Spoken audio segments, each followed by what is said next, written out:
So this month of April, we are talking about the rise of a true servant. Tanungin mo ang iyong katabi, yan, tingnan mo mata sa mata, are you a true servant of God? Madali namang sabihin, I am a Christian, I am a follower of Christ, I am a man of God, I am anointed. Madali pong sabihin niyon. Tayo naman, ang daling maniwala. Tapos mamaya, lalapit sa atin, utangan tayo, tapos biglang mawawala na. Ay sabi, manod ka daw yun, good ka daw. Naiinis tuloy tayo. At parang ayaw na nating maniwala. Pagka may nagsasabing lingkod sila ng Diyos, I'm telling you, mga kapatid, just because there is a 1,000 counterfeit peso bill, does not mean all 1,000 peso bill are fake. Meron pa rin totoong 1,000 peso bill. Ngayon, gayon din mga kapatid. Kung merong mga nagsasabing lingkod sila ng Diyos, kung merong mga nagsasabing sila ay followers ni Christ, and yet they are doing ungodly things, mga kapatid, hindi ka dapat ma-discourage. Bakit? Now is the time para ipakita mo ang difference. Now is the time to show the difference between the true servant and the false servant. To eliminate the fake, kinakailangan yung mga real, yung mga true servants of God ay mag-arise and that show the difference. Amen? Kailangan maipakita natin ang tunay na pagiging lingkod ng Diyos sa mundong ito. And that is our mission, mga kapatid. Kung bakit tayo nag-exist dito sa mundo. Paano po ninyo makikilala ang tao, kapag ang isang tao, kung ang isang tao po ay magsasabong, anong kanyang dala? Manok. Yung nagtatrabaho sa Jollibee, may dala din manok. Anong klaseng manok? Sasabungin. Paano mo masasabi na ang isang tao siya ay maglalasing? Ano ang kanyang dala? Ay dala? Bote ng alak at siya ay pasuray-suray.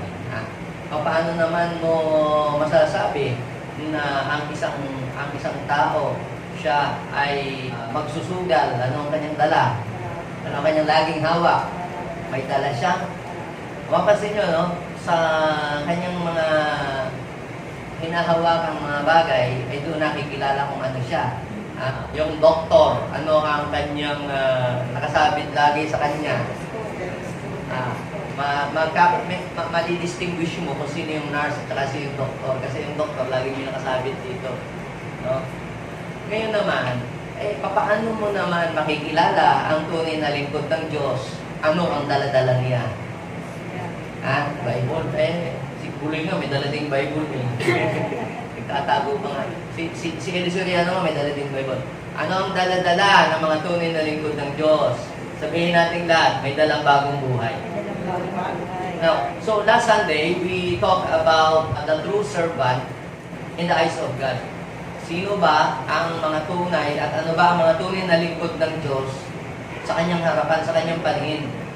Actually, mga kapatid, madali namang sabihin na I am a servant of God, I am a true servant of God. Pero ano ang buhay mo? Kumusta kapag ikaw lang mag-isa? Kung walang nakatingin, anong ginagawa mo? And we talk about the life of Noah. Nakita natin na natutunan natin sa kanyang buhay ang isang halimbawa ng isang pagiging isang tunay na lingkod ng Diyos kapag walang ibang nakatingin. Kundi ang Diyos lang. Ano ba siya? So nakita natin, mga kapatid, that the real servant, he lives the life that pleases to Him. Yung buhay na nakakalugod sa Panginoon. Ang tunay na servant ni God ay namumuhay ng tama sa paningin ng Diyos. Amen? When we say real servant of God, it does not mean na hindi nagkakamali. Yes, kahit ikaw ay servant ni God, you are subjected na ikaw ay magkamali sa buhay. Pero, kapag ikaw ay servant ni God, na totoo, ikaw ay marunong umamin kapag ikaw ay nagkakamali at ikaw ay nagpapakumbaba, humingi ng tawad sa Diyos. Nakakita na ba kayong mga tao? Tapos sabihin niya, ako lingkod ng Diyos. Pero pag nagkamali, ayaw yung tanggapin yung mga pagkakamali. Ikinokorek mo, ayaw magpakorek. Pagka sinasabi mo yung kanyang mga mistakes, hahanapan ka rin niya ng mistakes o kaya magtuturo ng ibang tao. Bakit siya? Dami namang mas masama kayo sa akin.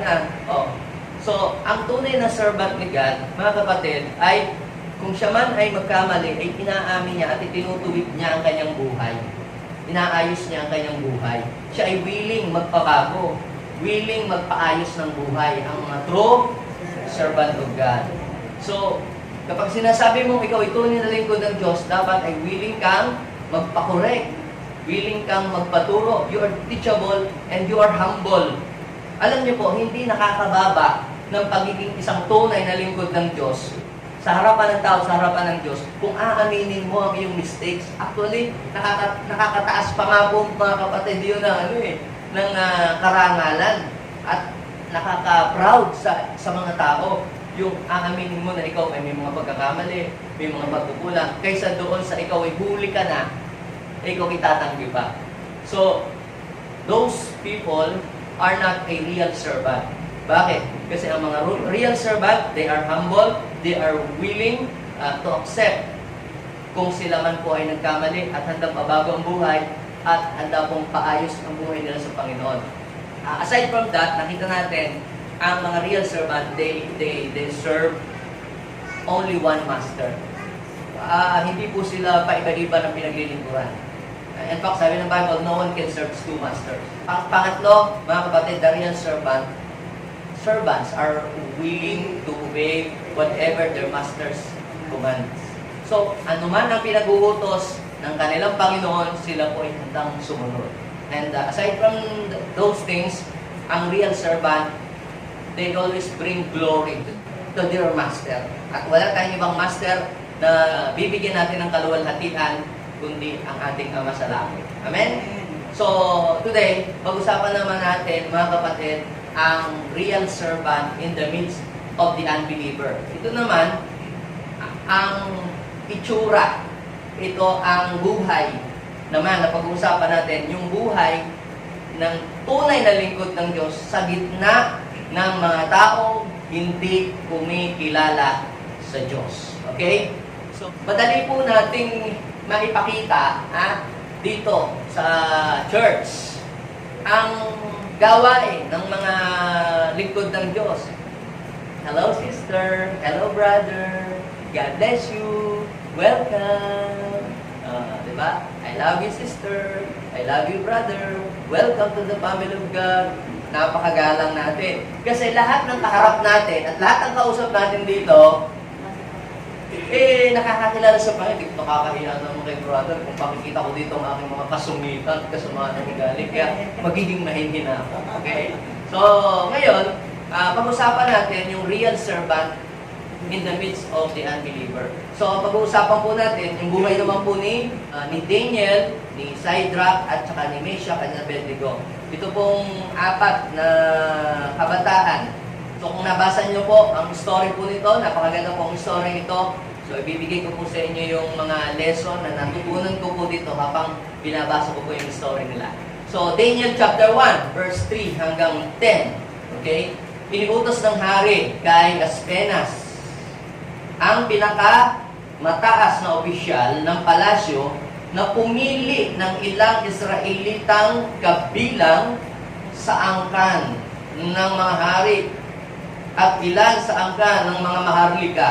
Ang pipiliin nila ay kabataan na walang kapintasan, makisig, matatalino, madaling turuan, may malawak na pangunawa at karapat-dapat maglingkod sa palasyo. So, tuturuan sila ng wika at panitikan ng mga taga-Babylonia. Verse 5. Iniutos ng hari na sila'y paglaanan ng pagkain at alak araw-araw mula sa kanyang sariling pagkain at alak. 3 taon silang sasanayin bago maglingkod sa hari. Verse 6. Kabilang sa mga napili ay sina Daniel, Ananias, Misael at Azarias. Okay? Napawang nagmula sa Liping Juda. Binigyan sila kay Aspenas ng mga bagong pangalan. Si Daniel ay Belshazzar, si Shadrach naman ay Ananias, si Meshach ay Misael, at si Abednego ay Azarias. Okay? So verse 8, go. Ngunit, ipinasya ni Daniel na hindi niya durungisan ang kanyang sarili sa pamamagitan ng pagkain at alak na galing sa hari. Okay? Kaya pinakausap niya kay Espenas na huwag silang kakainin at kainumin ng mga iyon. Niloob naman ng Diyos na siya'y kalugdan at pagbigyan ni Espenas. Okay? May the Lord bless His word this morning. So itong binasa ko po sa inyo ay part ng kwento ng buhay ni Daniel at ng kanya pong tatlong kaibigan. Nung si King Joachim, ang hari sa Israel, sila po ay tumalikod sa Diyos. So alam po naman natin na ang Panginoon ay nakipagkasundo sa Israel na as long as they are serving Him and obeying Him, at hindi sila tatalikod, sasamahan sila ni Lord. Pero kapag tumalikod sila sa Panginoon, eh hahayaan ni Lord na sila ay masakop ng ibang bansa at maging alipin at gawing bihag. Ayun nga po ang nangyari. Dahil ang Israel tumalikod sa Diyos, so ano ang nangyari? Ginamit ng Panginoon si King Nabucodonosor para bihagin ang bansang Israel. Tapos binihag yung hari, tapos lahat ng mga kabataan, pati mga kalalakihan, lahat dinala kong bihag sa Babylonia. So, slave po sila doon. So, ito pong Babylon, mga kapatid, iba po ang Diyos nila. Ha? Sila po ay mga taong sumasamba sa puno, sa araw, sumasamba sa tao, sa mga ancestrals nila, sa espiritu ng kanilang mga namatay na mga ninuno. Yun ang kanilang mga tinatawag. So, sila ay hindi kumikilala sa Diyos. So itong sina Daniel, sila Shadrach, Meshach, and Abednego, sila po ay nasa place during that time na kung saan ang mga tao ay hindi nakakakilala sa Panginoon. Imagine mo, masarap kung halimbawa kayo ay nasa dagupan, dito yung mga kaibigan mo, at ang mga friends mo, mga Christian, lagi kayong pumupunta sa church, kung mag-gathering during Sunday, may youth gathering, may youth event, lahat ng kasama mo, mga Christians. Punta ka sa Starbucks, Christian pa rin ang mga kasama mo. Pupunta ka sa school, ang kabarkada mo, mga nakakilala pa rin sa Panginoon. Pupunta ka sa gawin, ang kasama mo, lahat mga kumikilala sa Panginoon. Kaya, madaling maipakita yung pagiging godly, pagiging isang servant ni Lord. Kasi lahat ng kasama mo, pare-parehas kayo ng faith. Ang tanong, how if ikaw na lang yung mag-isa? Yung ikaw na yung nakakakilala sa Lord at ang lahat ng mga nasa tabi mo ay lahat puro mga sinners. Hindi praise the Lord ang sinasabi po. Puro mga pagmumura, puto, kutsinta, lechiplan, mga ganun mga sinasabi. So ikaw lang yung praise the Lord. Nakakahiya na lang. Ako na lang ang praise the Lord dito. Parang gano'n, ano? Paano kaya kung ikaw yung nag-iisa ka na lang, na nandun ka sa gitna ng mga taong mga nagmumura, instead na hallelujah ang sinasabi, puro mga curses ang nalabas sa kanila mga bibig. Ano ang magiging reaction mo? May di-display mo pa rin ba ang pagiging tunay na pagiging lingkod ng ating Panginoon? So, yan po ay isang test sa atin. Actually, mga kapatid, madaling maipakita dito kasi dito tayo sa church. Pero ang pagiging isang tunay na pagiging lingkod, mga kapatid, ng Diyos ay hindi natin dito mapapatunayan during Sunday service. Kasi lahat ng ginagawa natin dito is scripted. Tumayo po tayo lahat, pumalakpak po tayo, say amen, say praise the Lord. Di ba? Lahat po dito na ginagawa natin is scripted. Alam natin, pag may papasok, i-welcome tayo, o kaya may i-welcome tayo, may babatin, hi sis, kamusta ka na? Konting beso-beso, konting shake hands. Lahat po yan, mga kapatid, is scripted. Pero, hindi natin dito talaga maipapakita yung pagiging isang real servant ni God. Saan natin maipapakita? Kung talagang tayo totoong servant ni Lord. Doon sa lugar kung saan tayo na lamang yung kumikilala sa Diyos. Sa gitna ng mga taong hindi kumikilala sa Diyos, kaya mo pa rin kayang i-display yung ginagawa mo dito, yung pagiging mahinhin mo dito, kaya mo pa rin bang i-display sa gitna ng mga taong hindi kumikilala sa Panginoon? O dito ka lamang parang mahinhin, parang godly, Tapos pag uwi mo sa bahay, naubusan ka lang ng kanin o pang-ulam, biglang nanglilisik na agad ang iyong mata. Biglang nalaki ang iyong muscle, tapos biglang napupunit ang iyong damit, nagiging ng kulay green. Naging halimaw. Dati angel ka pag nasa church. So, mga kapatid, now it's the time para sa mga real servant to arise and show the difference. So, dito, mga kapatid, ang ating goal sa ating pong church is to raise an army of a real servant. Yun po ang ating layunin. Mag-produce ng mga tunay na servant ng Panginoon. Kasi yung mga tunay na servant ng Panginoon, yan lang po, mga kapatid, ang merong capacity to change our nation. Do you believe that? Ang meron lamang kakayahang bumago ng ating society, ng ating nation, o ng ating bansa, ay yung mga tunay na lingkod ng Diyos. Sa totoo lang, kahit nga politiko, pagka nasa Diyos, nagiging praise the Lord, diba? Ganon. Hindi ho tayo ganon, Hindi tayo seasonal. Kundi, kinakailangan, araw-araw, lalo na sa gitna ng mga taong hindi kumikilala sa Diyos, maipakita natin yung larawan ni Kristo sa kanila. Okay? So, tingnan natin itong story na ito. I-share ko po yung naging buhay ni Daniel at saka yung kanyang mga kaibigan sa Babylonia. Pagka hindi po madali yung mga challenges na hinarap po ng mga kabataang ito, mga kapatid, sa Babylon. Kasi wala silang pastor na nag-aano sa kanila, yung mga nagpapalaw sa kanila. Walang pastor na mag-pray sa kanila. Talagang as in sila lang talaga. Napalayo sila sa kanilang lugar. Parang halimbawa, dati nasa dagupan ka, kasama mo mga friends mo, mga kaibigan mo, nag-church kayo, tapos napunta ka ng Baguio, o kaya napunta ka ng Manila, o napapunta ka ng ibang bansa. Na yung mga lugar, mga taong yun, na lahat ng nasamahan mo, nakasalamuha mo, ay against doon sa pinananiwalaan mo patungkol kay God. Ngayon, mga kapatid, doon mo ngayon mapapatunayan kung talagang ikaw ay tunay na lingkod ng Diyos. Now, so, itingnan natin, ano po ang characteristics of a true servant of God among the unbeliever. So, una, ang napansin ko po sa buhay po ni Daniel, the true servant of God never compromise with the unbeliever. Anong ibig sabihin noon? Hindi niya ginagawa kung ano ang ginagawa ng mga taong hindi kumikilala sa Diyos. So, ano ba ang mga bagay na pinaggagawa ng mga hindi kumikilala sa Diyos? So, okay, sa mga hindi kumikilala sa Diyos, ito yung madalas natin makikita sa kanila. Para sa kanila, normal lang ang papalit-palit ng boyfriend. Normal din lang ang papalit-palit ng asawa, di ba? O, makikipagrelasyon, mabubuntis, mamaya makikipaghiwalay, makikipagrelasyon, mabubuntis, makikipaghiwalay. Normal lang sa kanila yon, tama? Bakit? Yun ang buhay nila Pero kapag nakakilala ka na sa Panginoon, may iba rin naman yung kultura ng iyong buhay.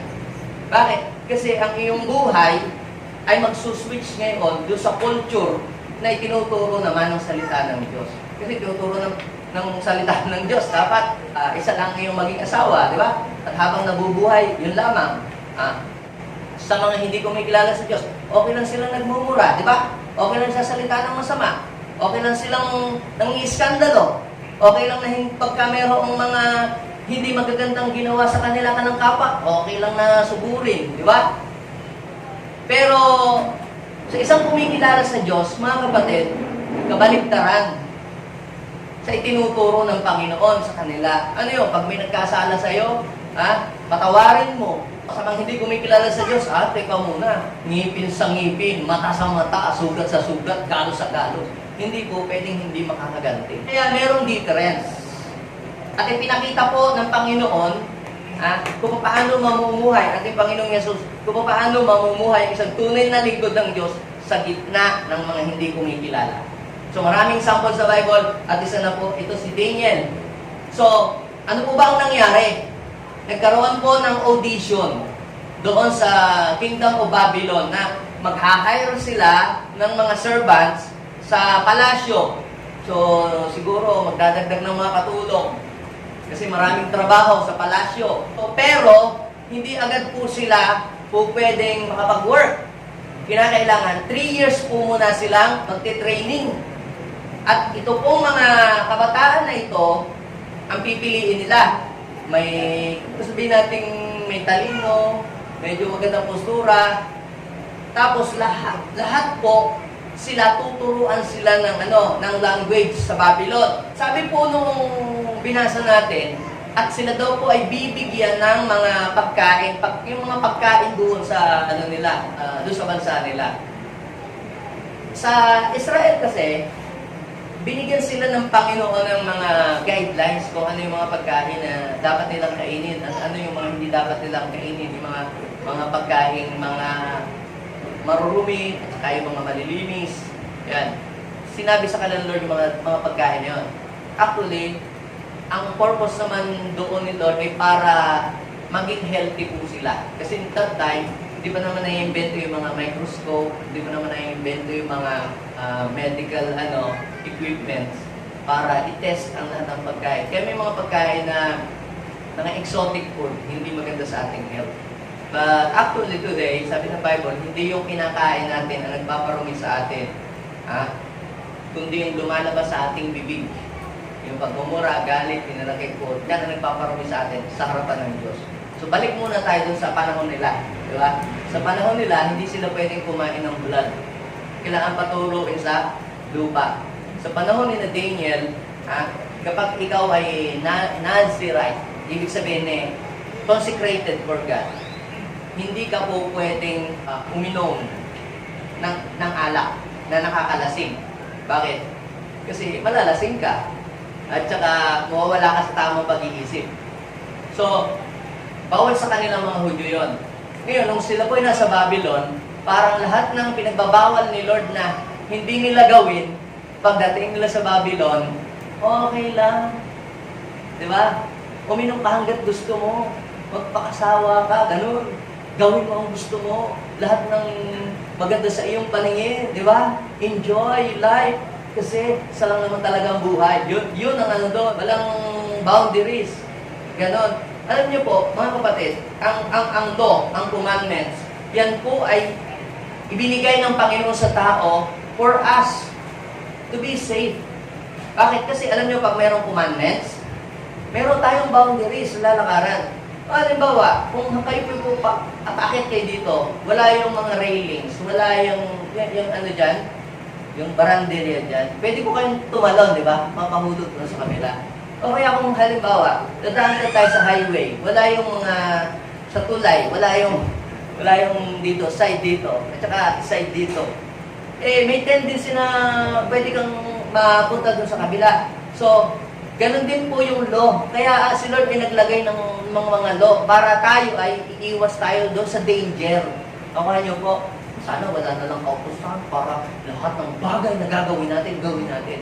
Yes, malaya tayo na gawin ang mga bagay na gusto natin gawin. Pero hindi lahat ng bagay na gusto natin gawin is beneficial for us. Hindi lahat ng bagay na gusto natin gawin ay makakabuti para sa atin. Do you agree with that? Sabi ni Paul, malaya tayo, kainin, inumin, lahat ng gusto natin, gawin natin ang gusto natin because tayo ay malaya. Pero sabi ni Paul, teka, hindi lahat ng kalayaan na gawin mo ay pwede mo nang gawin ay makakabuti para sa iyo. So, sabi po sa verse 5, iniutos ni hari na sila daw po ay paglaanan ng pagkain. Hari ang sabi nito, men of authority. Okay? So, pakainin daw po sila ng alak araw-araw. Wala daw po sa kanyang sariling pagkain. So, 3 taon daw po silang sasanayin bago maglingkod sa hari. So, ano pong ginawa po ni Daniel? Ngunit ipinasya ni Daniel na na hindi niya durungisan ang kanyang sarili sa pamamagitan ng pagkain at alak na galing sa hari. So, pansinin ninyo, mga kapatid, to do what is right or to do what is good or right is a matter of choice. Nasa sa iyo ang pagpili. Kung gusto mo maging diabetic, nasa iyo ang pagpili. Kung tirahin mo mga matatamis. Kung gusto mo alam niyo po yung pagiging high blood, is a choice. Diba? Pagiging sexy or sexy is also a choice. Choice mo yan. Huwag kang magalit sa huwag kang magalit sa kanin. Pag na high blood ka, huwag kang magalit sa lechon. Pag na-diabetes ka, huwag mong pagalitan ang leche plan. Pagalitan mo sarili mo. Kasi tinira mo ng tinira, hindi ka naging careful. So, ganun din. Pag nagkasakit ka, huwag mong... tayo lagi, yung sarili natin. So, tingnan ninyo, sila daw po'y painumin, kita ninyo, no? Bibigay yung luho nila, painumin sila, habang nag-aaral, pwede silang mag-iinuman. Di ba? Sabi, maglalasing sila. Alam niyo po, mga kapatid, that is against doon sa itinuturo ng Panginoon doon sa pananampalataya sa kanila. Mas mga pastor ang uminom ng alak. Yung iba sasabi, kaya ba ayaw ko mag-born again kasi ang daming bawal. Bawal ito, bawal dyan. Actually, mga kapatid, nung po tayo yung mag-born again, pinalaya tayo ng Diyos sa lahat ng bawal. Pinalaya tayo ng Panginoon sa kautusan. Pero, dito, mga kapatid, hindi natin ginagawa ang mga bagay na hindi nakakalugod sa Diyos, hindi dahil bawal, kundi dahil ayaw natin masaktan ang damdamin ng Diyos. Magkaiba po yun, mga kapatid. Yung ginagawa, hindi mo ginagawa kasi bawal kasi. Bawal sa kanyang relihiyon. Hindi yun ang point dito, mga kapatid. Kundi dahil, una, mahal mo si Lord. Pangalawa, mahal mo ang kanyang templo. Do you believe that your body is a temple of God? Amen. Sabi ng Bible, our body is a temple of the Holy Spirit. Pagka yan isinira mo, paparusahan ka ng Panginoon. So, okay. Sabi po ng Proverbs chapter 20 verse 1. Bakit hindi sila pinapainom ng alak? Dahil mabawal sa kanilang relihiyon? Okay, sabi po doon, Proverbs 20 verse 1, ito ang dahilan kung bakit ang alak ay nagpapababa sa dangal ng isang tao. Sabi, at kaya isang kaululan o kabaliwan ang magpakalulong dito. So, ibig sabihin na kapag papababa daw siya ng dangal. Sino dito gusto tumaas ang dangal niya? Amen. So, kung gusto mong tumaas ang dangal mo at tumaas ang value mo, huwag mong tirahin yung nagpapababa ng value. Dapat alam mo ang nakapagpapababa ng value mo bilang tao at alam mo din ang nakapagpapataas ng value. Ephesians chapter 5, verse 18 and 19, sabi nga, huwag kayong maglalasing sapagkat yan ay nakasisira ng maayos na pamumuhay. Sa halip, sikapin nyo na lang, i-discern ninyo, mapuspos kayo. Yun sabi, and be not drunken with wine, wherein is riot, nakakasira, nakakagulo. Okay? But be filled with the Spirit. So, instead na ikaw ay magpakalasing, i-desire mo na lang na papuspos ka ng Holy Spirit.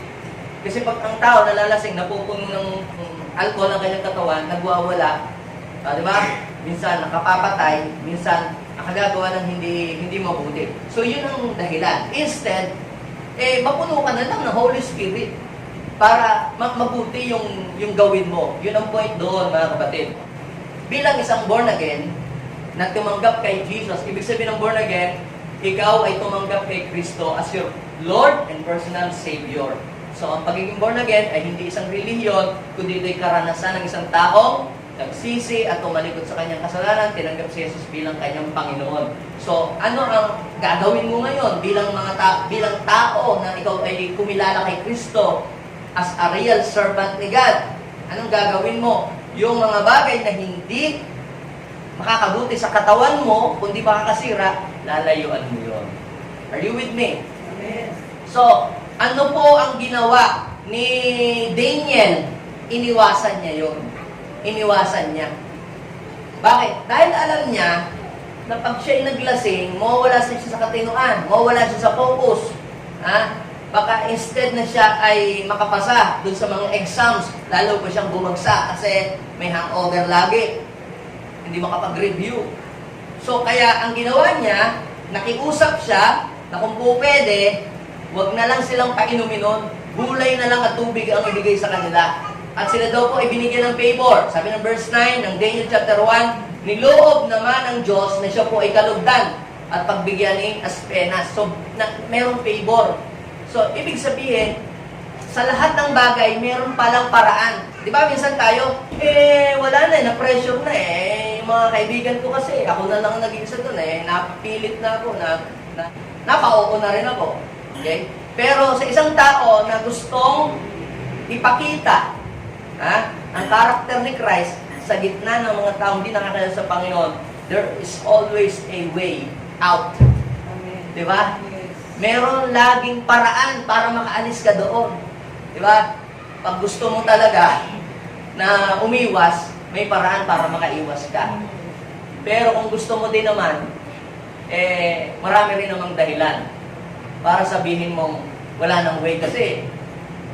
Ako na lang kasi mag-isa na lang eh. Tsaka teko, malayo naman si daddy, hindi naman ako kita ni mami dito.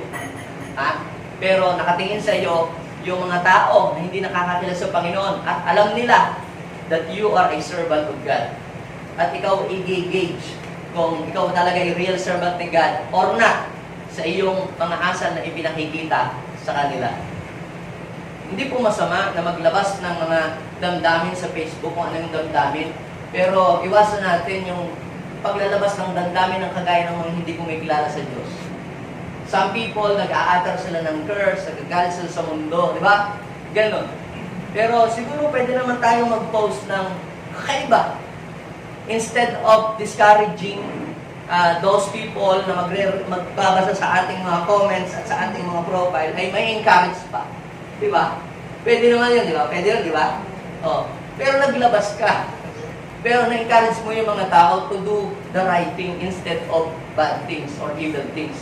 So, kung gusto mo talaga, kung ikaw ay gusto mo maging kalugod-lugod sa Panginoon, there is always a way para magawa mo ito. At sabi ng Bible, napaboran po si Daniel.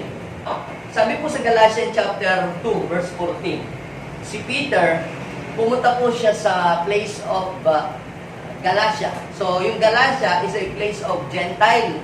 Pag sinabi nating Gentile, pag may nababasa kayo sa Bible na Gentile, Gentile is a person who do not know God. So, hindi sila nakakakilala sa Panginoon. So, sa ibang term, they are unbelievers. So, ngayon, nung siya ay pumunta doon, di nagiinuman yung mga Gentiles. Pare, daan mo na dito. Hindi naman nila alam na itong si Peter, disciple. Di pumunta siya doon. At pag-inuman din siya, dumaan si Paul, si Apostle Paul. Nakita niya na si Peter, nandun nakikipag-inuman sa mga Gentiles. Tapos, yung ibang mga beginners, bago pa lang na uma-attend sa church, gumaya din kay Peter. Yun nga, pastor nga yung Pedro, di ba? Ngayon, dahil yung mga tao ngayon, okay lang pala ganun, okay lang pala ganun. Dinirebuke siya ni Paul. Anong sabi ni Paul? Galatians chapter 2, verse 14. Sabi niya ganito, nang makita kung ang kanilang ikinikilos ay hindi ayon saan? Sa tunay na diwa ng magandang balita, sinabi ko kay Pedro, nirebuke niya sa harap, in public. Bakit in public? Kasi ang ginawa niyang damage ay public. Kung private yon, sila lang dalawa, private dapat. Para yung mga tao rin masabihan din na hindi dapat ganon. If you are a real servant ni God, dapat you must show the difference. Okay? O sabi po doon, kung ikaw na isang lingkod ng Panginoon, o disciple ng Panginoon, o Hudyo ka, kasi pag Hudyo, sabihin Hudyo ka, in those days, ikaw ay believer ni God. Sabi po doon, sabi niya kay Pedro, kung ikaw na isang Hudyo ay namumuhay na parang hintil at hindi bilang Hudyo, papabawi natin. Papabawi natin. Kung ikaw ay Christian, sa sabang followers of Christ ka, pero kung makaasta ka, magsalita ka, kumilos ka, para kang maging unbeliever, mas masahol pa nga minsan, di ba? Paano mo mahihikayat yung mga taong hindi kumikilala sa Panginoon, nakilala nila si Lord, kung ang iyong ipinakikita ay ganon. Are you following me? Yung po ba ang ibig sabihin dyan? Yun ang ibig sabihin dyan. So, paano mo maaakay? Kaya yung iba, hindi niya maakay yung nanay niya, tatay niya. Kasi sa church, ang sipag, pagdating sa bahay, anak, maghugas ka ng pinggan. Ala, tayo na! Pero sa church, pastor, may pag-uutos po kayo. Pastor, may papagawa po kayo. Bumuwi ka sa inyo, maghugas ka ng pinggan. Di ba? Di ba ganon? Sa church, ang sipag natin, lahat ginagawa natin. Pagdating sa bahay, kahit yung kumot, hindi natin matiklaw. sa bahay dapat tayo maging masipag. Di ba? Kung masipag ka na sa church, mas masipag ka dapat sa bahay. Kung mabait ka sa church, mas mabait ka dapat ng 10 times sa bahay. Bakit? Kasi doon sa bahay mo, marami pa doon mga hindi nakakakilala sa Diyos. Dito, at least, nakakakilala na kahit papaano yung mga tao. Eh, yung mga kaklase mo, yung ibang mga tao. So, sabi doon, paano mo maaakay sila? So, ibig sabihin, gumagawa tayo ng mabuti. We, as a servant of God, gumagawa tayo ng mabuti sa harapan ng mga taong hindi nakakakilala sa Panginoon. Tayo ay tumutulong sa kapwa, hindi para tayo maligtas, kasi tayo ay ligtas na. Kundi para ipakita sa kanila that we are truly saved. Para ipakita sa kanila, totoo natin nakilala talaga si Jesus. Totoo nga ba talagang nakilala mo si Jesus? Dapat ipakita mo sa iyong kilos, sa iyong ginagawa, sa gitna ng mga taong hindi nakakakilala sa Kanya. Sabihin mo sa iyong katabi, you are the light of this world. Ikaw ay magiging liwanag ka, dapat, ng mga taong nasa tingin. Amen? So, ngayon, paano pastor yan? Yung mga kaibigan ko, lagi akong niyayayang, uminom daw kami ng beer. Hindi uminom ka din ng beer, habang uminom sila ng beer, uminom ka rin ng beer. Brand. Pwede naman yan, di ba? Umiinom sila ng beer, ikaw uminom pa ng beer brand. At least may fellowship pa rin kayo, masirang mo sa salita ng Diyos. So, pag sila, tumbahan na sila, ikaw nakatayo pa yun, di ba? Kung umiinom sila ng red, uminom ka din ng red tea, di ba? Baka sabihin naman, naku, kung Manila born again yan, akala mo, hindi na kami kilala. Kaibigan mo pa rin sila. Kaya lamang, pag sila order ng nilasing na hipon, orderin mo na lang baptize hipon. Diba? Diba, ganun lang. Ipakita mo, hindi ka humihiwalay sa kanila na kaibigan mo sila. Pero ipakikita mo, you must show the difference. Okay? Kung sila nagmumura sila, pagka sila minamalas, may problema, ikaw naman nagpapasalamat sa Panginoon. Diba? Ganun lang yon mga kapatid. Okay. So, si Peter, nung ma-rebuke siya ni Paul, alam nyo, tumino. Sabihin natin, tumino. Na bagong isip. Na bagong buhay. Kaya ito sabi niya doon sa kanyang letter. Sa 1 Peter chapter 2, verse 12. Go, let us read. Ito na ngayon, mamuhay kayo. Sinong sabi niyan? Si Peter. Sino yun? Yung na-rebuke ni Paul. Dati. So, kaya dito natin masasabi ang mga tunay na lingkod ng Diyos, sila'y willing na mag-accept ng correction kapag sila ay tinutuwid. Hindi yung, bakit ang dami dyan, ganito. Tinanggap niya ang pagtutuwid ni Paul. Kaya sabi niya, yan, mamuhay kayo ng maayos. Bakit? Kasi dati, hindi rin siya maayos. Kaya hindi niyo maakay yung mga Gentile. Kaya wala siyang naakay na Gentile si Paul, ang dami niyang naakay ng mga Gentiles. So, sabi niya, mamuhay kayo ng maayos. Saan? Sa gitna ng alin? Sino yung Gentile? Hintil? Those who are unbeliever. Okay?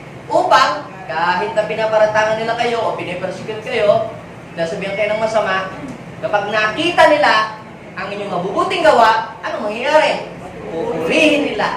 Magpupuri sila sa Diyos sa araw ng kanyang paghuhukom. See? So, ang mga real servant in the midst of the unbeliever, namumuhay po sila ng ayos. Hindi po sila nagko-compromise. So, sabihin mo sa iyong katabi, do not compromise. The true servant of God never compromise with the unbelievers. So, pangalawa, the real servant of God stand on what is right. The real servant of God stand on what is right. Sa gitna ito ng mga hindi nakakakilala sa Panginoon. Okay, halimbawa, estudyante ka, exam bukas. Hindi ka nakapag-review. Tapos ka ngayon. Sabi ng mga platform, ano na lang tayo, sulat na lang tayo sa lex natin ng mga A, B, C, D, F, G. Ilagay natin sa labis yung sagot. Pasa-pasa na lang ang sagot. Mamahirap pati pangalan, nakopya mo. So ano pong ibig sabihin dito? Sa ating panahon, para ma-promote ka sa panahon ito, para ikaw yung mabigyan ng priority na sa trabaho, kinakailangan mo maglagay. Diba? Kasi yun na yung kalakaran sa panahon ito di ba? Yun ang kalakaran sa panahon ito. Kailangan mo ng, kahit illegal, yan mo yun. Pero, Kung ikaw ay real servant, sino ditong gusto niyang i-bless siya ng Lord in a right way? Do the right thing. If you want God to bless you in a right way, just do the right thing. Meron po tayong isang pastora natin sa may part ng Mindanao. So, 3 sila na nagdi-desire sa pagiging, yung pagiging head teacher. Siya lang yung nakakakilala sa Panginoon. Ngayon, yung isa, malakas ang kapit dun sa head. Yung isa naman, malakas din. Siya naman, walang pakak. Si Lord lang. Di kung ano-ano lang mga ginawang mga focus para lamang, alam niyo po, pag ikaw ay naging head, isang napakalaking advantage sa'yo, di ba? Pero, may message sa amin, ipag-pray namin, ang declaration namin, naglilingkod ka kay sister, kay Lord. Pastoran na pala yun. I-declare mo, you are a head and not a tail. Ang favor ng Lord ay nasa iyo.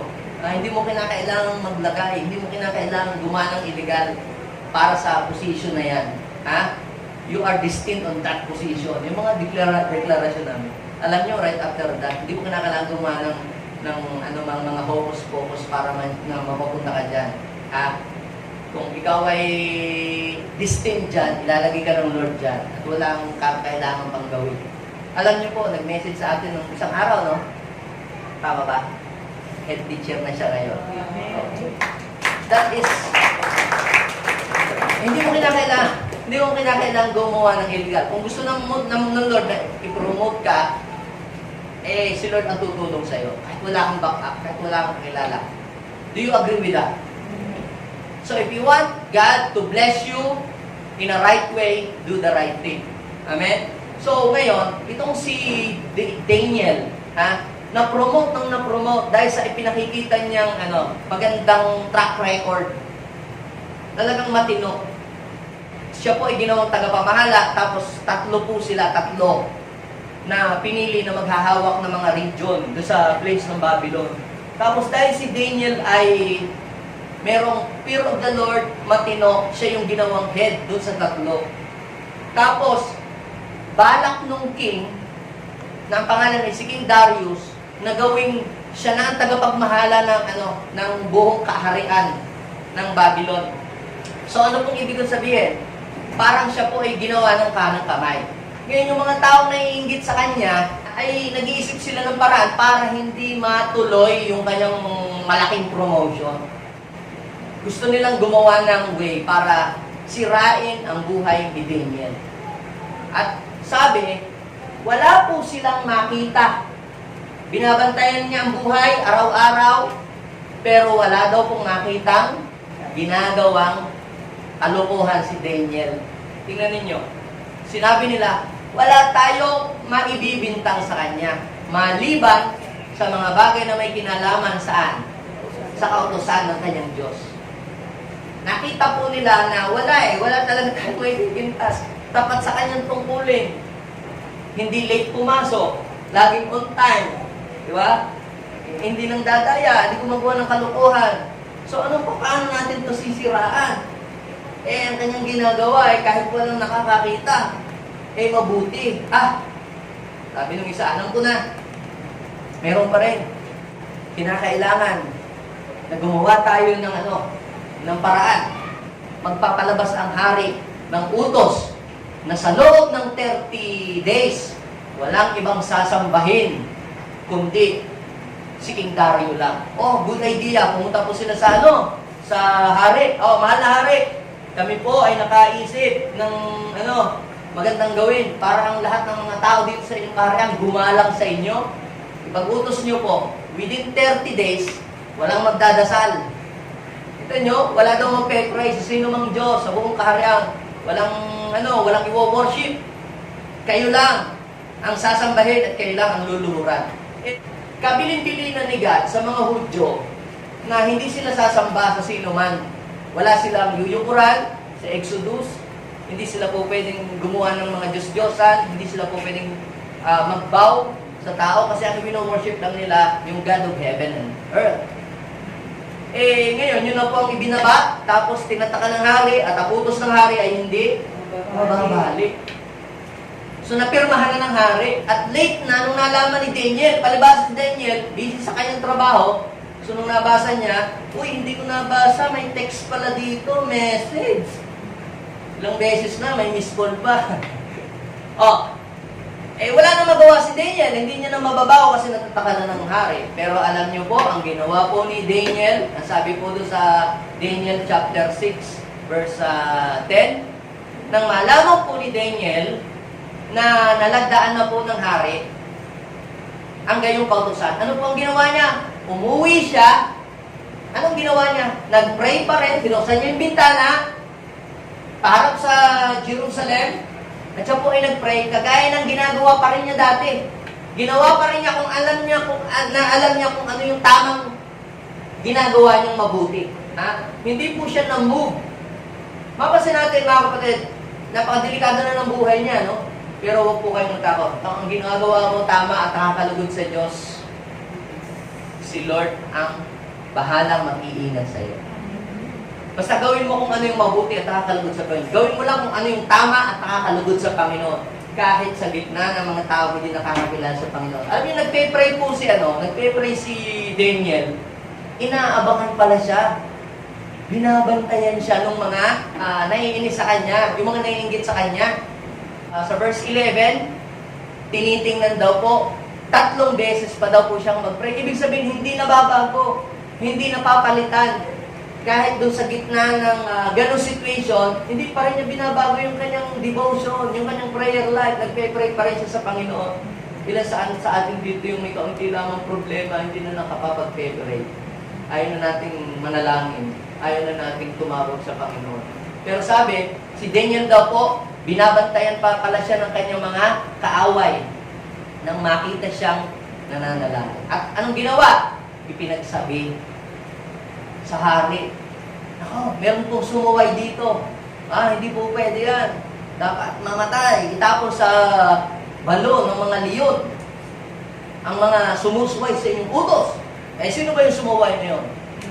Sabi, mahal hari. Walang iba kundi si Daniel. At nung marinig po ng king, na si Daniel pala po yun, nalungkot po yung king. Kaya lang, wala po siyang magawa. Kasi ang utos ng hari, hindi mababalik. So, itinapon po si Daniel sa kulungan ng leon. Mga kapatid, bagamat ayaw ng hari, pero napilitan ng king. Ang king hindi makatulog. Kaya nung madaling araw, maaga-aga pa, pumunta siya doon sa balon ng mga leon. Alam niyo po yung mga leon na yon, yun po ay 1 linggong hindi pa kumakain. Imagine niyo kung ang mga leon ay hindi pa kumakain. At ikaw, isang umaga ay ihahagis doon. Ano kaya ang mangyayari sa iyo? Inihagis po si Daniel, 24 hours. Inihagis siya doon sa balon. Tapos din the following day, pumunta po yung king. Ano po ang sabi? Kinabukasan, sa verse 19, maagang nagbangon ang hari at magdamag na pumunta sa kulungan ng mga leon. Pagdating doon, malungkot siya tumawag, Daniel! Anong sabi sa kanya? Daniel! Tapat na lingkod. Ang real true servant of God pala, they are faithful in God. Sabi doon ay, tapat na lingkod ng Diyos na buhay. Iniligtas ka ba niya sa mga leon? Sabi po ni Daniel, mahal na hari, mabuhay ang hari. Wala pong nangyari sa akin sapagkat ang bibig ng leon ay pinatikom ng anghel na sinugo sa akin ng Diyos. Ginawa po niya ito sapagkat alam niya wala akong kasalanan ni ginawang masama laban sa inyo. Kaya mga kapatid, kung may mga tao na nagsasabi sa iyo ng negative, kung may mga tao na nagsasabi ng mga hindi magaganda against you, fear not. Sabihin mo sa iyo katabi, fear not. Fear not. God can shut the mouth of the lion. Kaya ng Diyos na patikumin ang mga bibig ng mga leon. Basta, gawin mo lamang kung ano ang mabuti, tayuan mo lang kung ano yung tama, at hindi ka maano. God will vindicate you. Iingatan ka ng Panginoon. Alam niyo po ang nangyari? Sabi, hindi daw nagalusan, hindi daw man lang nasugatan. Bakit? fasting pala din yung mga leon. Hindi kinain si Daniel. At alam niyo po, ang king nagpa-imbestiga. Sino ba ang may gawa ng mga kalukuhang mga utos-utos na ganyan? At nalaman po nila na yung mga naiinggit ang may gawa. So, ang ginawa po ng hari, yung lahat ng mga gumawa ng kalukuhan kay Daniel na para siya mapahamak, hulihin at siya pong itapon kasama ng kanyang mga buong pamilya, itapon doon sa balon. Alam niyo po, yung mga leon, bigla pong nag-break na ng kanilang fasting at sabi, hindi pa sumasayad sa lupa, ubus na.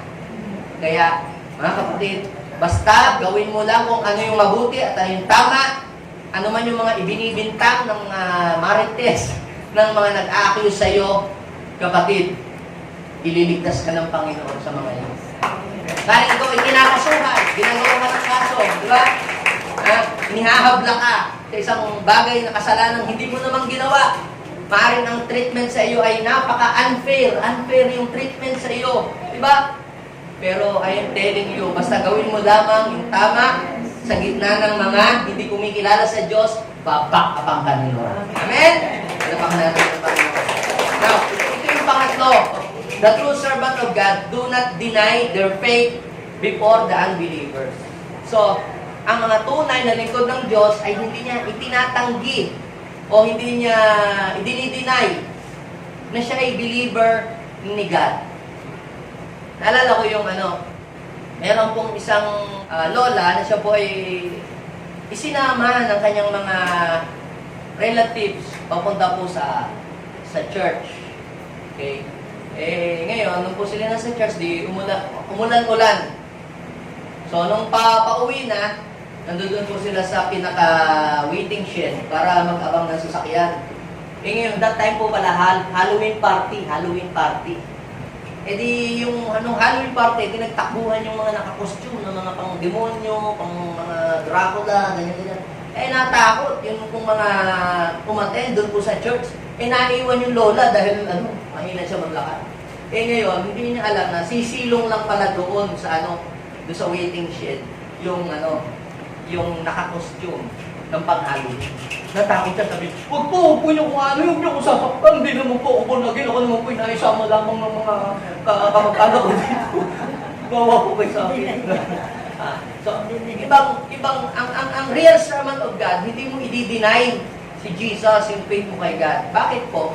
Kasi, doon mo mapapatunayan, at ikaw itunay na lingkod ng Diyos, doon sa gitna ng mga pagsubok at mga problema, kung siya ba'y i-give up mo or mananatili ka pa rin sa Kanya, nakakapit sa Kanya.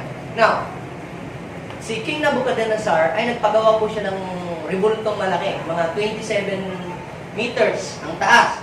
Tapos ang lapad ay 3 meters. Tapos, iniutos niya sa lahat ng mga tao na kanyang nasasakupan. Kapag narinig ninyo yung musical instrument na tumunog na, yung mga trumpet, mga cymbals, luluhod kayong lahat sa rebulto na aking ipinagawa. Ayan na naman. Against na naman po ito sa pananampalataya ng mga Hudyo. Kasi sa kanila po, kabilin-bilin na ni Lord, kung gagawa ng rebulto, kung luluhod sa rebulto, yun po ang sa kanila. Yun po ang bilin ni God sa kanila. So, against po ito sa pananampalataya nila. Kasi sabi, ang Diyos lang dapat ang luluhuran sa sandali. Lumuhod po yung lahat ng mga tao doon sa rebulto. Pero, bukod tanging si Shadrach, Meshach, Abednego po, ang hindi po lumuhod. Ngayon, yung pong mga naiinggit kay Shadrach, Meshach at Abednego, ay tuwang-tuwa naman. Pagkakataan na ito, para yung mga tatlong yan matanggal sa trabaho. At tayo nang pumalik. Ipinagsabi po nila sa hari. Mahal na hari, meron hindi sumusunod dito sa inyong kingdom. Sino yun? Yung pong tatlo. Yung si Shadrach, Meshach at Abednego. Iniharap po sila sa hari. At tinanong po sila, bakit hindi po sila lumuluhod doon sa rebultong ipinagawa. Sabi po ng tatlo, mahal na hari, gawin na po ninyo kung anong gusto ninyong gawin sa amin. Pero hindi po kami luluhod sa rebultong yan na inyo pong ipinagawa. Kung kahit po kami itapon ninyo sa apoy, hindi pa rin po kami luluhod.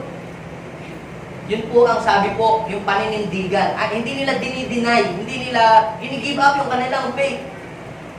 So, sabi sa verse 13 ng Daniel chapter 3, sabi doon, nagalit si Haring Nabucodonosor nang marinig ito, tapos pinatawag niya yung mga malalaki niyang tauhan, talagang matitipuno. Iniutos po niya na itapon itong si Shadrach, Meshach at Abednego sa isang pugo na mainit na 7 times. Alam niyo, dahil po sa init nung pugo na yon, namatay po yung may buhat-buhat kay Shadrach, Meshach at Abednego. Si Shadrach, Meshach at Abednego naman, sila po ay dire-diretso po sila doon sa apoy. Pero alam niyo po ang nangyari, na-amaze po si King Nabucodonosor. At sabi po niya doon sa kanyang mga kasama, di ba ang aking ipinatapon ay 3? Bakit ang tingin ko doon sa naglalakad sa apoy ay 4? At ang tingin ko doon sa isa, parang Diyos. Kaya alam niyo po, sa tuwa ni King Nabucodonosor, tinawag niya po sila Shadrach, Meshach at Abednego. Hali kayo. At kung tingnan niyo po sila Shadrach, sila Meshach, sila Abednego, sabi hindi daw po nasunog at hindi din daw po nag-amoy usok. Bakit? Kasi iningatan po sila ng Panginoon. Ano po ang point dito? Pag ikaw, kahit na ang iyong pananampalatay sinusubok sa gitna ng mga taong hindi kumikilala sa Diyos, pero nanatili ka sa iyong faith, iingatan ka ng Panginoon sa time ng problema at mga pagsubok. Alam niyo po ba kung bakit pinalitan ang pangalan ni Daniel, ni Shadrach, ni Meshach, Abednego ng pangalan ng taga-Babylonia? Yun po ay pangalan ng mga Diyos po nila. Kasi ang mga Hudyo kasi, pag nagpapangalan sila sa mga anak nila, merong nagre-remind sa pangalan ni God. Halimbawa, Joshua, ibig sabihin, Yahweh is salvation. Halimbawa yung Meshach or Mesel, it means Messiah. So lahat po ng ipinangalan sa kanila, yung Belshazzar, yun ay Diyos ng mga taga-Babylon. Para totally makalimutan, mabura sa isip ng mga kabataang ito, yung Diyos nila. Pero kahit pa pinalitan ang kanilang pangalan, hindi po nila pinilitan ang Diyos na kanilang sinasalita. Sabihin mo sa iyo na tabi, hindi natin papalitan ang ating Diyos. Amen? So, now, the question is this. Ano ba yung kabutihang maidudulot sa atin kung tayo ay mamuhay bilang isang tunay na lingkod ng Diyos sa gitna ng mga hindi nakakakilala sa Panginoon? So, maaaring sabihin natin na, ay, parehas din naman, ganun din. Ayun, kapitbahay nga namin. Ganun din naman. Parang parehas din lang. I am telling you, may effect yan sa buhay mo. Akala mo lang wala. Pero, papakita ko po sa inyo mga kapatid, ano yung mangyayari kapag ikaw, ako, ano yung may dudulot sa iyo kapag namuhay ka ng tama bilang isang tunay na lingkod ng Diyos sa gitna ng mga hindi kumikilala. Are you ready? Gusto niyo pong malaman? Una, ito, you will experience the blessing of the Lord. You will experience God's blessing. Sino dito gusto niyo pagpalain siya ng Panginoon? Amen. Sabihin mo nga sa iyong katabi, God wants to bless you in a right way. God wants to bless you in the right way. At alam nyo, hindi lang basta blessing. Yung mga unexpected. Yung mga blessing na hindi mo nga minsan hinihingi, ibibigay sa iyo ng Diyos. Now, ano po ang nangyari kay Daniel? Dahil sa inamuhay ng maayos, sa gitna ng mga hindi kumikilala, sabi po sa Daniel chapter 6 verse 28, basahin nyo, naging maunlad ang buhay ni Daniel sa panahon ng paghahari ni King Darius at sa panahon ng paghahari ni Cyrus. And that time, panahon ni King Nabucodonosor. What is the point here? Hindi, ang blessing mo ay hindi nakasalalay kung sino ang presidente. Si Digong man yan, si BBI man yan, o kung sino mang presidente yan, hindi nakasalalay doon ang iyong blessing. Bakit? Dahil sabi sa Bible, si King Darius ang hari, i-bless siya. Si King Cyrus ang hari, na-bless pa rin siya. Si King Nabucodonosor, bless pa rin siya. Anong ibig kong sabihin, mga kapatid? Kahit sino pang mamuno sa bansang Pilipinas, basta naniniwala ka at namumuhay sa kalooban ng Diyos, i-bless ka ni Lord. Amen? Sabihin mo sa iyong katabi, wala sa presidente. Na kay Lord.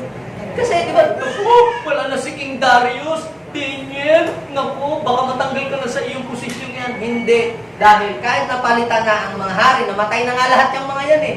3 ng hari, 3 dekada na ang nabuhay na hari. Pero si Daniel nananatili pa rin. At sabi, bless ang kanyang buhay.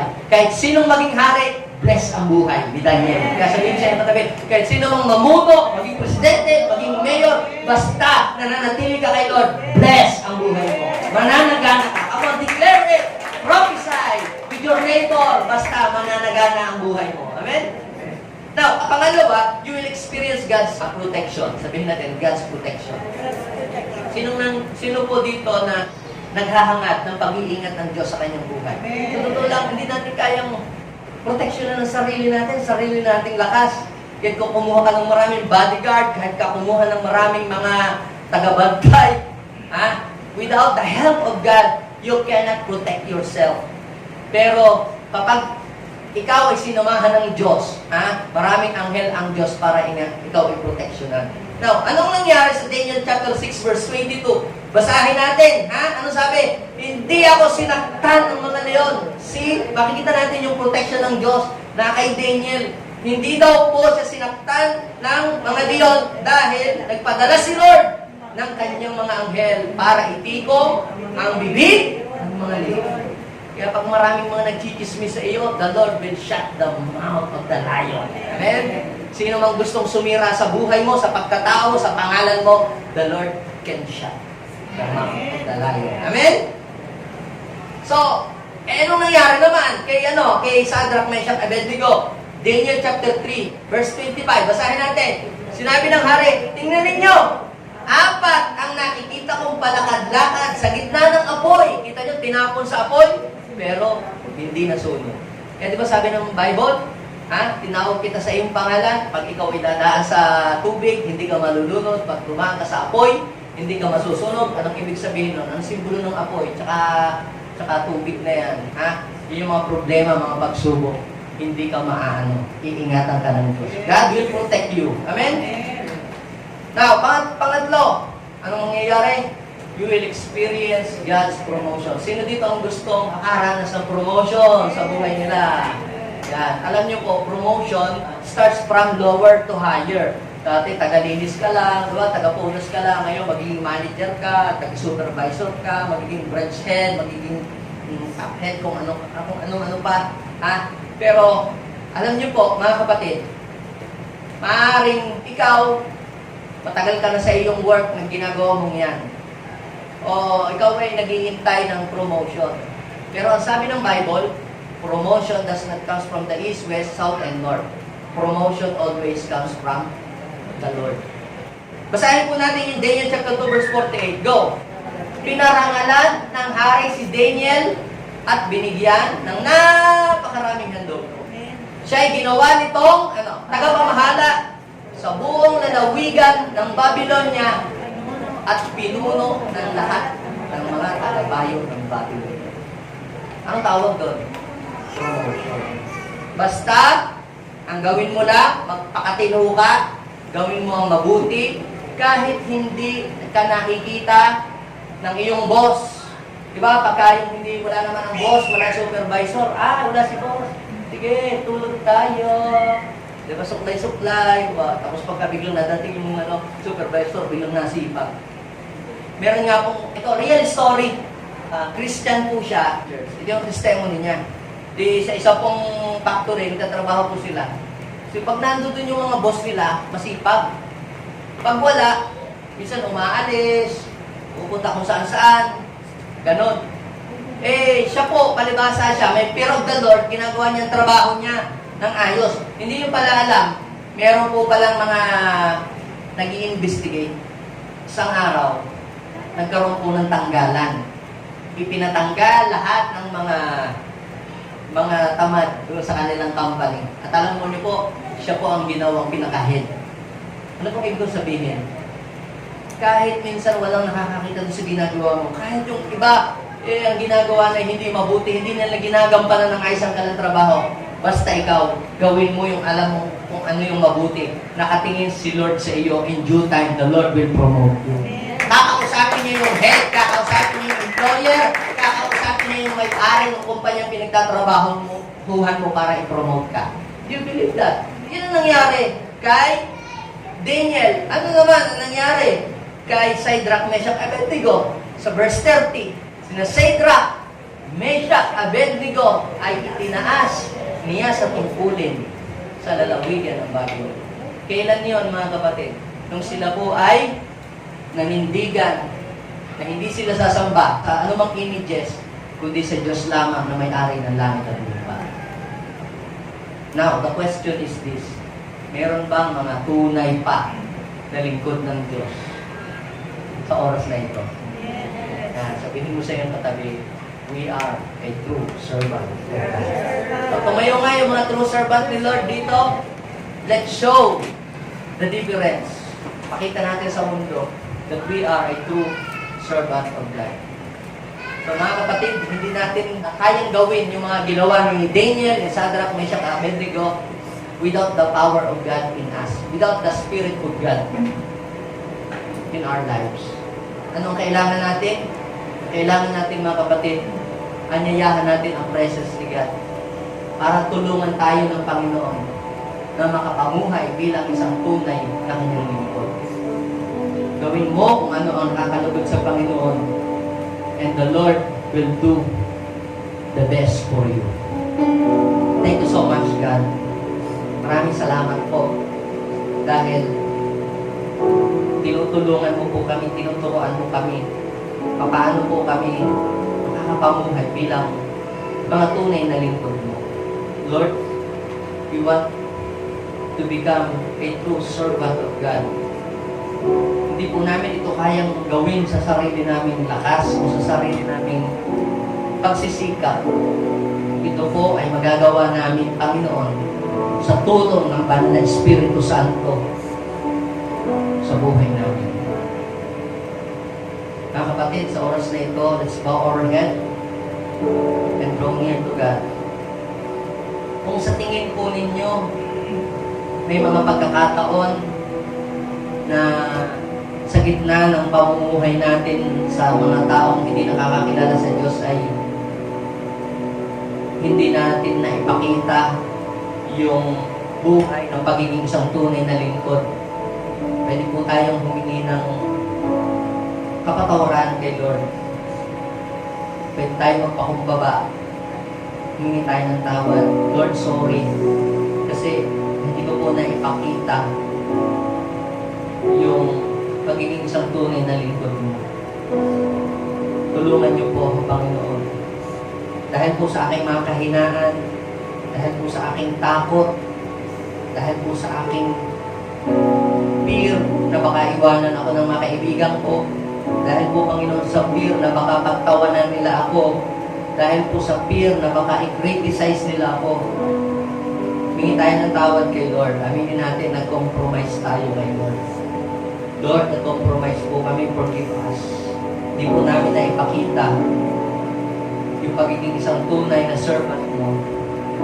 God, help us today. Tulungan niyo po kami. Pugasan niyo po ang aming buhay. Patawarin niyo po kami sa aming mga kasalanan. Panginoong Jesus, sa oras na ito. Yes, pwede bang ilagay natin ang ating mga kamay sa ating puso? Sabihin natin, Panginoong Jesus, ako po ay buong puso na nagpapakumbaba at nagpapalinis sa iyong banal na harapan. Alisin mo po, Panginoon, sa aking puso ang lahat ng takot at ang lahat ng kabalisahan sa aking buhay. Panginoong Jesus, binubuksan ko po ang aking puso at tinatanggap kita sa aking buhay bilang aking Panginoon at sariling tagapagligtas. Maraming salamat. Mula ngayon, ako po ay lalakad bilang isang tunay mong lingkod. In Jesus' name, Amen. Ako na lang magpe-pray para sa inyo. God, I pray sa mga lalaki at babaeng nandirito na naghahangad na maging lingkod mo sila. Lord, use them sa kanilang trabaho. Panginoon, pakita po ninyo ang inyong pagsama sa kanila. Yung mga estudyante, Lord, sa school na kanilang pinapasukan. Yung mga parents dito, Lord, sa tahanan nila na kanilang tinitirahan. yung mga nagwo-work dito, Lord, sa company, sa office, na kanilang pinagtatrabahuhan, maipakita nila, Panginoon, ang buhay ng pagiging isang tunay na lingkod ng Diyos. Let the spirit of love, let the spirit of humility and compassion, Lord, ito ang makita sa amin. Lord, to you alone the glory and honor, thanksgiving. In Jesus' name, Amen.